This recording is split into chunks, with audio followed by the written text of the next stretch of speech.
Jelang Pilkada 2024, 1012 kotak suara sudah di Ambon. 1012 kotak suara untuk Pilkada 2024 sudah tiba di Ambon Selasa 24 September 2024 kemarin. Kedatangan ribuan kotak suara itu juga telah dibongkar di Pelabuhan Yosudarso Ambon untuk kemudian didistribusikan ke gudang KPU kawasan Poka. Proses pembongkaran ini turut diawasi oleh Badan Pengawas Pemilu atau Bawaslu Kota Ambon dan dikawal pihak kepolisian.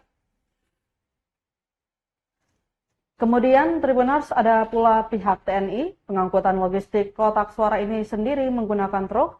Selain Kota Ambon, logistik kotak suara milik Kabupaten Buru Selatan dan KKT juga tiba kemarin.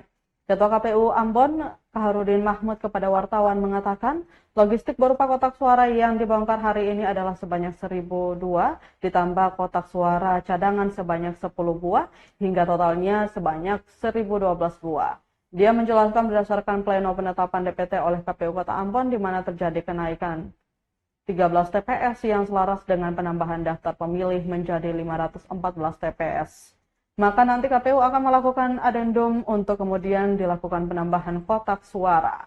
Usai pembongkaran dari kontainer, selanjutnya kata dia akan didistribusikan dengan mobil truk menuju gudang KPU, di mana proses ini turut dikawal oleh personil kepolisian dari Polresta Pulau Ambon dan Pulau-Pulau Lease.